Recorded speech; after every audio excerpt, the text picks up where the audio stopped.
Let's do it. Let's dive in, gentlemen, to this weekend's UFC pay-per-view, UFC 275, Teixeira versus Prochazka.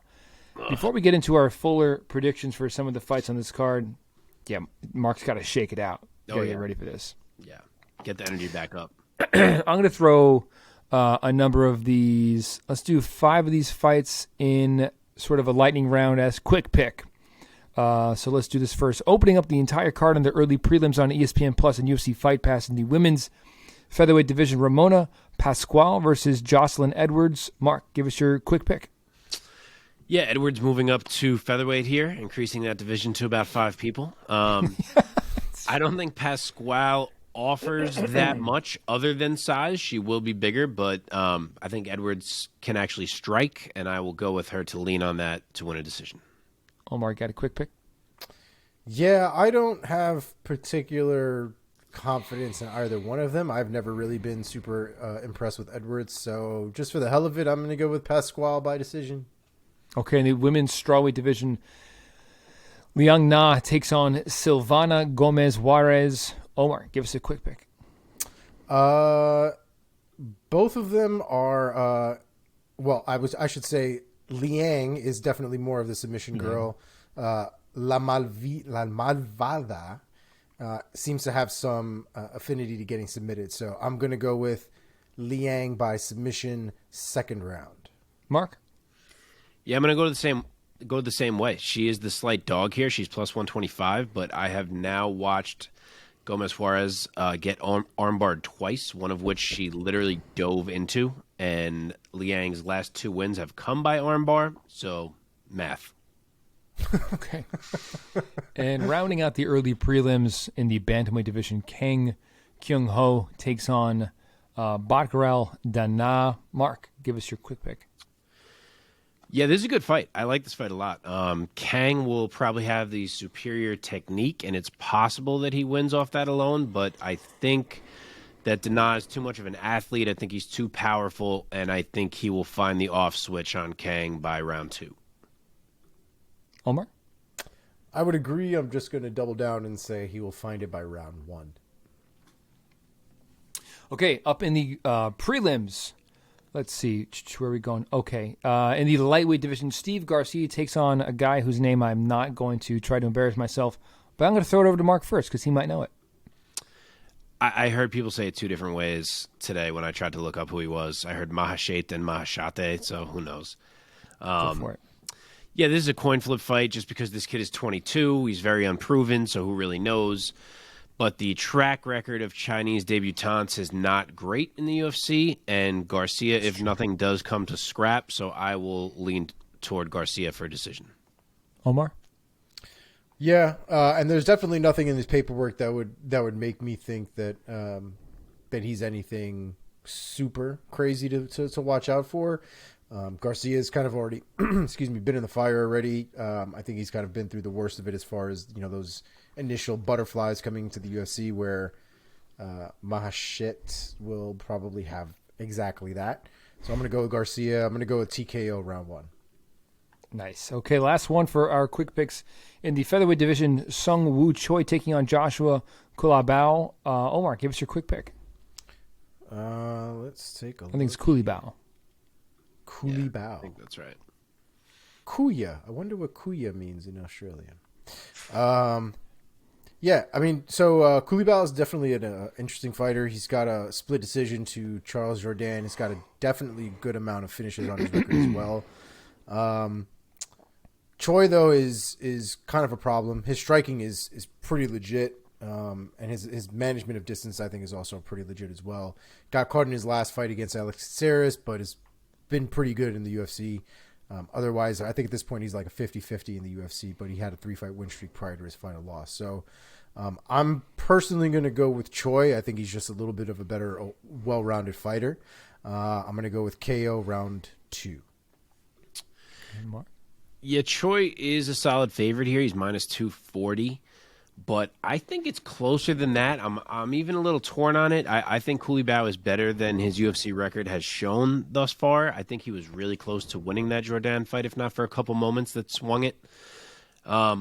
But in the end, I think Choi is maybe just a bit better. That Erosa performance he had is really sticking in my head. I think he's probably the better striker, and I'll say he leans on that for a decision, close decision. Okay. All right, gentlemen. Let's get into our more fuller predictions. 2 more fights before we get into our main card for UFC 275. In the prelims, we have Andre Fiaglio. I feel like he just fought like last week. Because he fights every week. Yeah. Yeah, taking on Jake Matthews. Mark, why don't you go first and give us your take on this very exciting matchup? Yeah, I love this fight. This is one of my favorite fights on this whole card. Fiaglio is the favorite, minus 150. Matthews is the dog at plus 125. Not sure if you guys were expecting Fiaglio to be favored there. And it does seem like the whole world is on Andre Fiaglio, and I get it. Like I've enjoyed him thus far too, but I've spent a long time on Team Jake Matthews is underrated, and I think this might be where he finally hammers that home.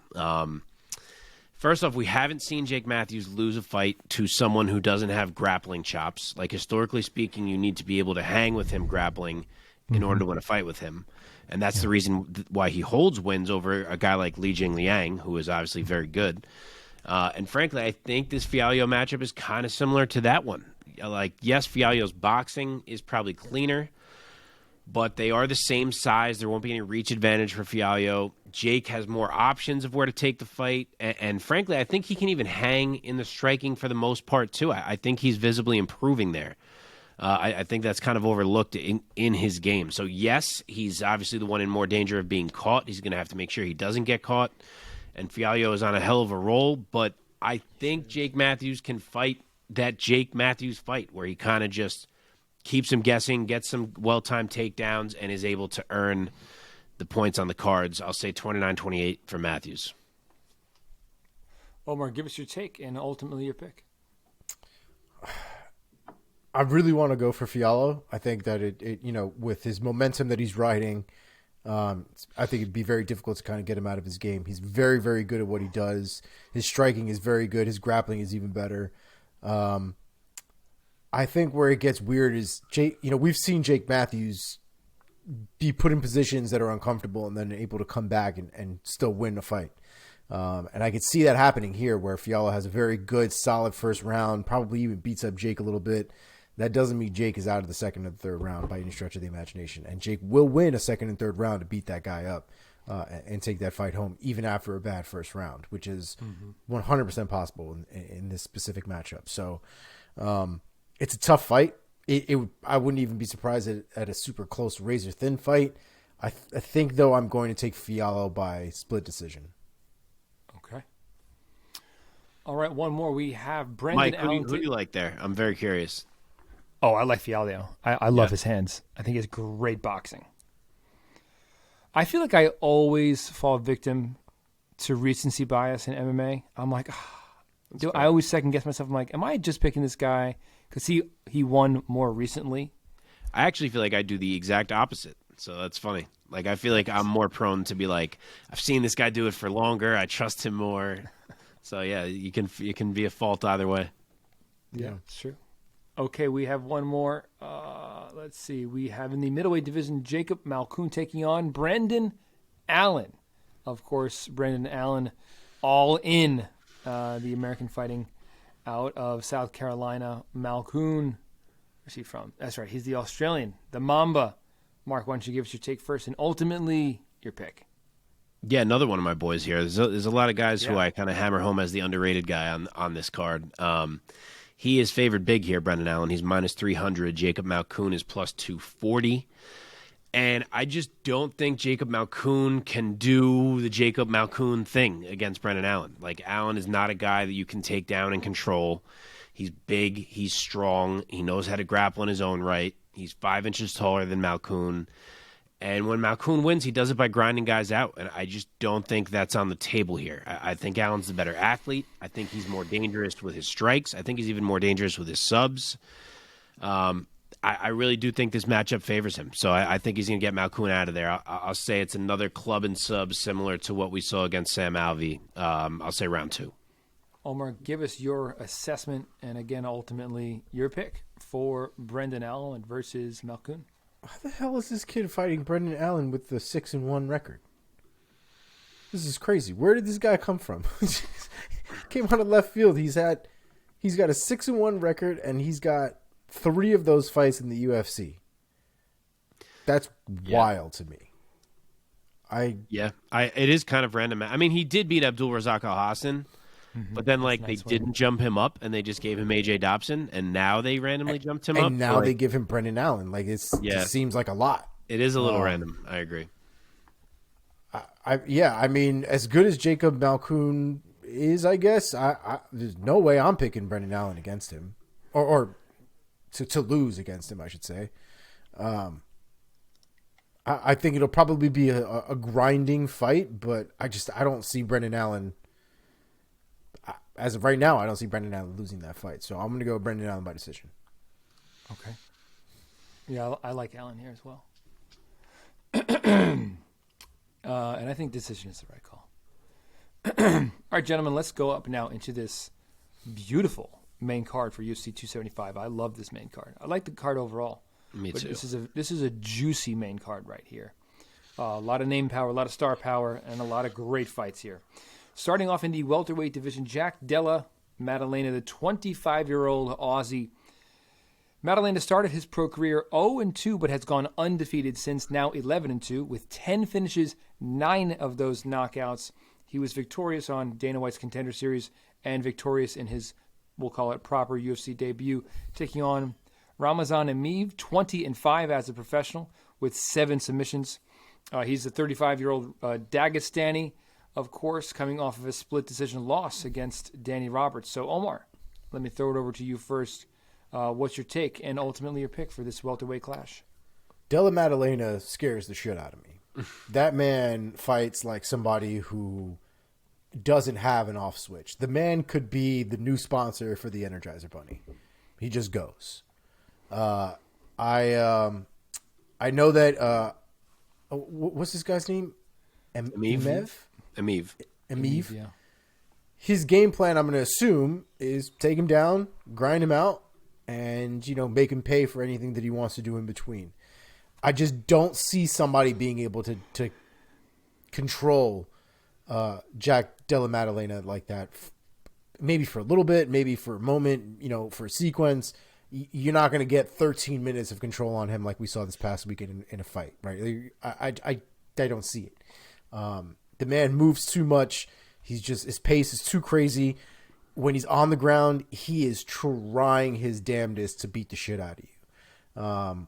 I just don't see him being nullified in that approach. So I'm going to go with Jack Della Madeleine. I think it's going to be a grindy fight, but I think he ends up winning. I think he goes ground and pound TKO round 3. Really? Wow. Mark, give us your take and your pick. So Madeleine is favored here. He's minus 160. Emeev is plus 135, so fairly close. I talked about Jack Della Madeleine back when he debuted, about all the hype behind him, about how I heard people saying that they thought he could beat ranked opposition already. So we'll find out how lofty that is as his career goes on. But, people believe in this guy. And frankly, I don't think Emeev is the guy to challenge him because I'm just not an Emeev guy. I never have been. He gets sold as one of these Dagestani wrestler guys, but he's just the worst one to me. He doesn't have that same game. Somebody's got to be the worst one, right? Well, I mean, I guess, but his grappling is just not as advertised to me. And I think that Della Madeleine's wrestling will hold up. I think he can stay in Emeev's face and wear him down and make him break. His strikes were so precise in his debut, and he was so calm and clean about it, and I don't think it's terribly different here. I think that Emeev does not bring enough to be a threat, and that Jack finishes him by round 2 TKO. Oh, I had the same pick, round 2 TKO. I think that he is not going to knock him out clean, but he's going to hurt him and sting him bad, and he's ultimately going to make Emeev quit. And I'll take second round. You know what? I'll take third round just to be different. Omar said third round. You're not different. Okay, moving up this main card in the flyweight division, a fight that I'm really looking forward to. Rogerio Bonterine taking on Manel Starboy Cop. Bonterine, 16-4 as a pro, 11 submission victories to his name. Hasn't been victorious officially since mid-2019 because his win against Matt Schnell in May of 21 was overturned after Bonterine tested positive for, I'm going to try this, hydrochlorothiazide. Pretty good. Even still, even if that win stuck, he would only be 1 for his last 4. So he's looking to get back in the winner's circle again against a very tough opponent in flyweight in Manel Kape. Manel Kape, of course, a 28-year-old Angolan, 17-6 with 16 finishes, 11 of those knockouts. He's coming off back-to-back wins, most recently a TKO victory against Jalgas Jumagulov. Mark, let me throw it over to you this time first. What's your take on Manel Kape taking on Bonterine? So Kape's about a 2-1 favorite here. He's minus 230. Bonterine is plus 185. This is the step that I asked for Manel Kape after his last win. This is the name I threw out there, so I'm happy about the matchmaking. It could potentially be tricky for Kape, but of course, we are picking him anyway. Another one of my like I'm saying, I love this card. A lot of my boys on it, but I do think that Bonterine can get him down at some point. But even if that happens, I think Kape can potentially kind of nullify him. He doesn't have the most dominant top game in the world. Not to mention, I think he will have to work hard for any takedown. I think Kape always makes it tricky to get a hold of him. The stance switching he's always doing helps. He has sneaky short shots when you're in close, so it's not easy to cleanly get a hold of him. And I think for the most part, Kape can just keep Bonterine off of him. He keeps space really well. We know Bonterine can be hit, and it just so happens that hitting people is what Manel Kape does best. I debated a decision, but screw it. Let's say Kape finds another kill shot. I will go round 2 KO. Wow. Omar. Yeah. I won't take you through the whole thing just because a lot of it is very similar to what Mark said, but I will also be taking Manel Kape. I will be doing round 1 KO. Wow. I don't think that Bonterine actually has anything too crazy to offer Manel Kape that he can't avoid or work against. I also think the hand differential, I think, will be very apparent. The speed differential, I think, will also be very apparent, and the toolbox itself will be apparent, right? Manel Kape's ability to actually do a lot of varied attacks on his feet as opposed to Bonterine, I think will show very quickly in the fight. So I'm going to go with Manel Kape with that first round KO. Wow. A lot of Kape confidence. It's making me nervous that we were both so confident. Bonterine's a tank, man. I love Manel Kape's striking. I'm going to take Kape for the damage that he does, but I'm going to say he does not put him away, and I'm going to say Kape by unanimous decision. I'll tell you this. If Kai Kara-France can put out Bonterine, Manel Kape could land a knee to that boy's face and put him straight out. 100%. I get you. All right, let's now bite into the juicy steak that is the final 3 fights of this pay-per-view. This main card is like a 5-course meal. Did they happen to make the Weili one 5 rounds? Dude, no. So I thought damn it. I literally thought this was 5 rounds the entire time until I looked at it like 2 hours ago and I was like, wait a second, like, is this only 3? Like, how did no one raise their hand and be like, hang on, like, we got to make this 5? Like, how did this just slip by as a 3-rounder? I hate it. Okay, in the women's strawweight division, a rematch for the ages potentially in Zhang Weili taking on Joanna Jędrzejczyk yet again. Weili, the 32-year-old Chinese fighter, looking to get another victory against Joanna. Their last fight, of course, one for the ages.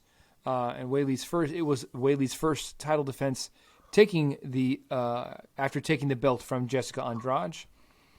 And her fight against JJ, their first fight, went the distance and had Zhang successfully defending the belt in a split decision. She has since lost back-to-back fights against Thug Rose Namajunas. Joanna, officially once styled as Joanna Champion because of the difficulty of her Polish last name. Of course, everyone knows her name now. She is the owner of one of the longest title reigns in the sport's history in the strawweight division. But she has not fought since that split decision loss to Zhang. So she will be looking to exact her revenge this Saturday night. Omar, let me throw this one over to you first. What is your assessment of this rematch? And ultimately, give us that pick, baby. Man, I love this fight so much. I think we all agree that the first fight was probably one of the greatest fights. Fuck the women's part. One of the greatest fights I think that we've seen, definitely in the last 10 years, if not since the UFC's inception. Both of these women have such insane skill sets. Their striking is so versatile. The ground game, I think, is where there's probably room to play, right? Joanna is no slouch at this point. She's been working at ATT. I'm sure she's got her ground game tight. Wei Li's also now been working. I think she was working with Henry for a little bit, if I'm not mistaken. So I'm sure she's been working on things as well in her own right. I don't think either one of these girls are looking necessarily to take things down to the ground. I think just like the first fight, we'll be seeing a lot of stand-up fighting, a lot of stand-up strikes. But it will be interesting to see if anything changes, like if there's a different game plan going in for either one of these ladies to find a different avenue for success. Joanna, I think, is going to have the speed advantage, at least in my head. And I also think that she'll have the advantage with the combinations as well. Her Muay Thai allows her to kind of flow, I think, a little bit easier and a little bit more naturally, especially considering how long she's been doing it. Wei Li, I think, is going to be the one that presents a little bit more power behind her shots. She's going to have a lot more boxing, I think, to present rather than an overall kickboxing performance. But I do think both of these ladies, again, like the first time, are going to land and are going to hurt each other. And I think by the time this fight is all said and done, both of them are going to be pretty beat up. I don't think either one of them are going to finish each other, and I think this will become another decision. This is garbage that this is 3 rounds and not 5 rounds. And I think this will still be a very competitive and possibly razor-close decision. With that being said, I am forever a Joanna Jędrzejczyk groupie. That's just what it is. So I am going Joanna champion by decision. Omar with the emotional pick. Mark, get in here and give us your assessment and your pick. So the odds are a little wider than I thought. Wei Li is minus 170. Joanna is plus 140. I thought it would be very tight, and it's, little room in there. Joanna, the underdog. To me, this was the greatest women's fight I've ever seen in my life, and one of the greatest fights, period. It is absolutely a buzzkill that it's not 5. Like I said, I only just realized this today, and I could not believe it. Like, part of me was like, I need to call right away and fix this in time. But I'm thrilled we get to see it again either way. What's kind of odd about it for me, though, is that it's sort of hard for me to look at this fight and pick Joanna, considering last time she fought Wei Li, she decided that she needed to take 2 years off from the sport. So that's just not generally a great sign to me. But, I'm sure she's been training, but Wei Li is over here fighting. She moved to fight ready with Cejudo. She's added wrestling to her game. We saw her use it against Rose. And Joanna was like, man, that fight was so rough that I got to take 2 years off. So man, her head blew up. Her head blew up.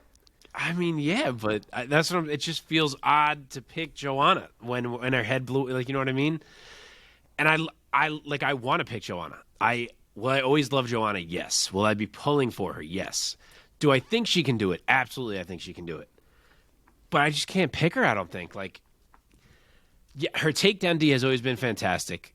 And like you said, I think she will have the superior technique. I think she'll be the one with the combos. I just don't feel like I can pick her after such a long layoff. And I also think 3 rounds helps Wei Li. I think the later rounds are where Joanna traditionally shines. Mm-hmm.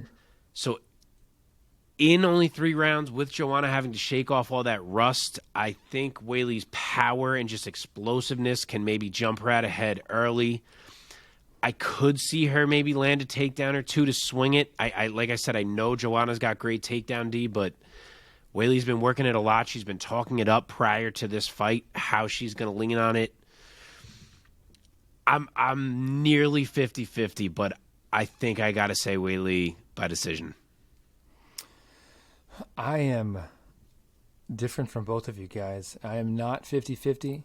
And while I also love Joanna Jędrzejczyk, I'm also a fanboy. I am going to say that this time, this fight's not going to be that close. Because of the reasons you stated, Mark. I just feel more, I feel more convicted about them. I think she's been spending too much time being a model. I'm not saying that she's not, I don't know that she's not training, but I just feel like she has had such a long layoff, and, she's got a lot of miles on her. And I think Weili is going to be much stronger in there. I'm going to say this. I think Weili is going to get her out of there in the first round. Wow. I think Weili is going to be like, oh my God, Zhang Weili is so good. I think she hurts Joanna and swarms her, and we're going to see a TKO. I think we're going to see the referee have to intervene towards the late portion of round number 1. There's your hot take, baby. That would be heartbreaking. I'm going to give you a lot of props if that happens. A lot of props. I love Joanna, though. I love her. Mike's like, fuck Joanna and all of her ads. Get to the gym. Get to work. No, man, I'm all about making that money, man. If you have this fantastic career in MMA, she should do every commercial. I agree, man. That girl's she's so famous on the other side of the world. She's so famous over there. And they have her on like all kinds of magazines in Poland, all kinds of crazy shit. Like she must be making hand over fist outside of the UFC. Right. I also might have a crush on her and her Polish accent. My name is Joanna Jędrzejczyk. That's it. That's the impression. I train with my friend Karolina Kowalkiewicz. That's it. All right. I train with Mikey Brown. Okay. Mikey Brown, that's so good. Mikey. I train with Mikey Brown. We train kicks and takedown D. Okay. Colby just brings over all of these beaches. Okay. Mike has taken her voice and made it like sexier. It has more gasping in it. Yeah. More breathy. Okay. You can tell we're exhausted because we're getting loopy over here. All right. The co-main event of this card, we have a Shevchenko fight. We have a Valentina fight. It is such a treat. I think this woman is one of my favorite fighters, period. Forget women's fighters. I love watching Valentina Shevchenko fight. She is defending her women's flyweight championship yet again. Let me set this up real quick. Valentina, the 34-year-old Kyrgyzstani, defending her women's flyweight title this Saturday night yet again. She's riding... I lost that number. She's overall 22-3 as a pro with 15 finishes. She has only lost to 2 women in her career. She's taking on this Saturday night Della Santos, the 28-year-old Brazilian who is 19-1 as a professional with 13 finishes, 10 of them knockouts. Her only loss is to Mara Romero Borello, and that was a split decision, gentlemen. She herself is riding a 4-fight win streak into this her first UFC title fight. Her most recent win is against Joanne Not Calder Wood. Mark, let me throw it over to you first this time, my man. What is your assessment of Della Santos taking her shot at taking Valentina's crown? So Shevchenko minus 650, Santos plus 450. I'm sure about what you guys expected. Big surprise coming from me. I'm going to go with Valentina Shevchenko. I know people like Della Santos, and she has vastly improved during her UFC tenure. Her Muay Thai is nasty. She's got jiu-jitsu. She's got power for the division. She's strong. I get it all. But the best girl she's beaten is JoJo Wood. And it was only 4 fights ago that she lost to Mara Romero Borello, who's not even good. So there's really no world where I can talk myself into trying to pick her. Shevchenko's way too good. She's the most dominant female fighter in the world at the moment. I would pick her to beat Nunes or Pena at 135 at this point in time. I might even friggin' pick her to beat Cyborg at 145. I'm not even joking. I think she's that good. Let's go. There is nothing that she doesn't do incredibly well. I think she is at her peak at the moment. I don't think Santos can take her down, at least not often enough for it to matter. Maybe she gets her down once and they pop up, something like that. I'm sure Santos maybe lands like one or two big shots in there just because she is explosive, but overall I think she just gets picked apart by Valentina. I think that Valentina's power may even make Santos a bit passive because she's not used to having that kind of firepower coming back at her. I could see Valentina mix in takedowns of her own, and I think she just handles this one any way she really chooses. The only thing I'm torn on is whether I think Santos sees the cards. I guess I'm going to say yes, but Valentina clear decision. Love it. Omar, your turn. Valentina's performances kind of remind me of GSP in a certain way. And I say that because Valentina's bread and butter is her striking, right? It's her kicks, her punches, her back fists, kind of her ability to put all of these striking combinations together. And yet somewhere along the line, she got really good at taking people down. She got really good at being able to find submissions when they pop up. And it does remind me of GSP kind of towards the later half of his career when he starts blasting doubles, and no one blasts doubles like GSP, but this kid was a karate guy that picked up the ground game quite well to the point where it wasn't just about being able to fight on the ground against somebody, but being able to implement it into their game and use it as another tool to make their striking just as more effective than it was before.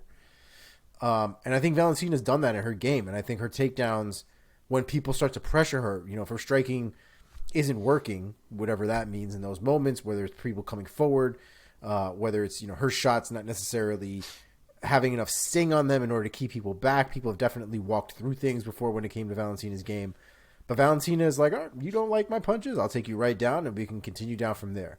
And her ability to change those levels, I think, really sets a precedent for what a champion in that division is going to need to be. I don't think Taila Santos has that. I don't think she'll have answers for Valentina and what she's going to bring to the table. And I think you kind of have to get around that aura of Valentina as well. And I think it's very difficult to get around that aura because she's not trying to dick measure with you. Like, she doesn't care whether you feel it or not, but it's there. And it's there because she believes it's there. And it's very difficult to fight and beat somebody who's like that. The only time that usually happens is when the person that you're fighting against has that same belief or even bigger of themselves. And I don't feel that from Taila Santos. I think she knows how big this opportunity is. I think she knows who she's fighting, and I think she feels the moment. And I think it's going to set itself in once we get in the cage. I think Valentina picks her apart. I think Valentina does whatever she wants to her. I do think it'll be a finish. And I do think Valentina will find an opportunity somewhere along the line. It'll be on the ground. And I think she submits her, let's say, round 3. Wow, I think she gets the sub. I think the size and the power differential here, although I don't know if Santos has the power edge, but she certainly has power. Yeah. And some size. So I think that Valentina is not going to find a finish in this fight, but she is going to style on Santos in different moments. But I think she's going to cruise to a victory here. She's going to cruise to a unanimous decision victory and defend the belt. All right, gentlemen, it is main event time for UFC 275, Teixeira versus Prochazka. And we have the light heavyweight championship on the line. Of course, defending is Glover Teixeira, the 42-year-old Brazilian, now fighting out of Connecticut. He's 33-7 overall as a professional. After a 17-2 pro record, he burst into the UFC scene and rattled off 5 straight victories, defeating the likes of Fabio Maldonado, Quinton Rampage Jackson, and Ryan Bader. Glover then challenged John Jones for the light heavyweight belt, but he got bested by Bones. Since then, he has continued to march on through the UFC and has done a lot more winning than losing, and overall is 16-5 in the UFC. And already mentioned he's 33-7 as a pro.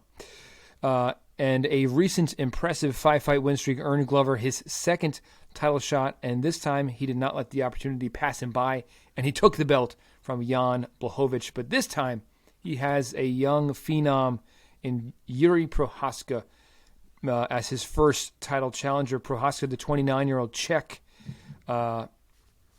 he is 28-3 with one draw, 27 finishes, 25 knockouts, and has one of the most impressive two first fights in the UFC that we've seen, finishing both Volkan Ozdemir and Dominic Reyes in outstanding fashion, earning himself a title shot in just his third UFC bout. And he himself is riding a 12-fight win streak going into this Saturday night's title fight. Mark, let me throw it over to you first. Give your assessment of this title fight, of Prochazka's chances against Glover, Glover's chances against Prochazka, maybe we should say, and share the odds with us and then give us that pick. Yeah, Glover's getting disrespected by the bookies. He is plus 165 as the champ. Yuri's minus 205. Holy shit. Yeah, didn't expect that myself. I'm not sure. Maybe it opened closer and a lot of money came in on Yuri. Who knows? I only looked at it today, but yeah. I will say it feels very odd to be evaluating a title fight where the challenger has fought a total of like 3 rounds in the UFC. Like, we really have not seen a lot of him in the octagon yet. Obviously, we kind of knew him before. We knew he had the fight with Nemkov, so on. But, like, to only have seen him for a bit in the octagon and have to pick him in a title fight, it feels kind of strange. With that said, I really think this is a true 2-outcome fight. I think Yuri either gets taken down and submitted or he knocks Glover out cold. I don't think it's going to a decision. I don't think it's Glover finishing him with strikes. I think it's simply one or the other of those two things. And I think that's a toss-up. I do think Glover's being underrated here. The man has truly been unreal as of late, and Yuri can absolutely be taken down. We saw Dominic Reyes mount him. And the way he got out of that was that he gave up his back and he bucked to get Reyes off, and it worked. And if he ever did that against Glover, that would probably be a wrap. So, it could absolutely happen here. But at the same time, Glover is always hittable, except for his last fight when Jan just didn't show up. But prior to that, he's always hittable. And a lot of times it's that unorthodox shot that clips him, like the uppercut or the spin or the elbow from an awkward angle or something like that. And with Yuri, that's every damn shot he throws. Everything he throws is unorthodox. And he has a 4-inch reach advantage, which should help him land. And he has so much damn power that if he lands clean on Glover, I think it's just going to be a wrap then and there, as good as Glover's chin is and as tough as he is. Plus, at some point, Glover has to get old, right? Like, this can't just go on forever. Who knows if it'll be this fight. But eventually, the man's got to be old. So I got to pick one or the other, obviously. I will say that I will be 0% surprised if this fight ends with the Glover takedown and Yuri not looking good on the mat and getting submitted. I won't be surprised at all. But for the pick, I will say something crazy happens before we even get there. And I will say it's a round 1 knockout for Yuri Prochazka and new. Okay. And new. Omar? Are you and new or and still? I'm too emotional for this shit. You guys know I like me a good storyline, and Yuri Prochazka winning this fight fucks all that up. So, Glover Teixeira is the old man who done won a belt after everything he went through getting into the UFC, not winning the belt, getting bested by John Jones, having up and downs. Finally puts a string of wins together, comes out with the belt on top. And now he's basically got 1 fight left. I think he said he was ready to go after this next fight, 1 defense. He has backtracked on that. Oh, has he? Yeah. Ah, shit. Yeah. I was going to say, because that'd be perfect, right? Like, just win this fight and then just go away, and then Yuri can win it the next time it comes around. Because you can give him and Jan... Remember, he was already talking about fighting Jan again back when Jan fought Rockage. Remember, Glover was tweeting at him? Yeah, he's probably like, "Oh, you can make more money as a champion." I'll be honest, man. On paper, it just seems like Yuri's the one who's supposed to win this fight. Yeah, sure. He's younger, he's stronger, he's much faster. The pace that boy puts on is unreal at 205. Glover has also been, I don't want to say has known to gas, but you've definitely seen him wear, right? Like he doesn't keep the same pace for 5 rounds, 3 rounds, whatever the case is. Prochazka seems to have a lot more of that steady pace than Glover, I would think, has. Glover's ground game, though, is beyond elite. It's one of the best in the light heavyweight division, and it's something that he needs to worry about because Glover can take people down. This is not a jiu-jitsu guy that doesn't know how to get to the ground. So I want Teixeira to win. I want to see him defend the belt. I don't want him to automatically lose and everybody's like, "See, I told you Glover sucks." I don't want that to be what the reality is by the end of this next weekend. So I'm going to go with the emotional pick. I'm going to go with Glover Teixeira submission round 4. Wow. I side more with Mark on this one. I think I cannot imagine this fight getting to the 4th round. Me neither. I just can't. I agree with Mark. I think it's going to be Prochazka. I think Prochazka is going to be too busy and unorthodox for Glover to get that takedown. And Prochazka is such a lethal striker, has a ton of power. And I agree also that Glover, the show's got to end at some point, man. He's 42. There's a 13-year difference between these two guys. Y'all a bunch of haters, dog. I don't see it ending right away. I'll say towards the very end of round 1, Prochazka is going to pull something out of his hat, and we're going to see some kind of spectacular spin or some kind of huge strike, and we're going to see the Prochazka era begin on Saturday night and noon. Hence the name of the show.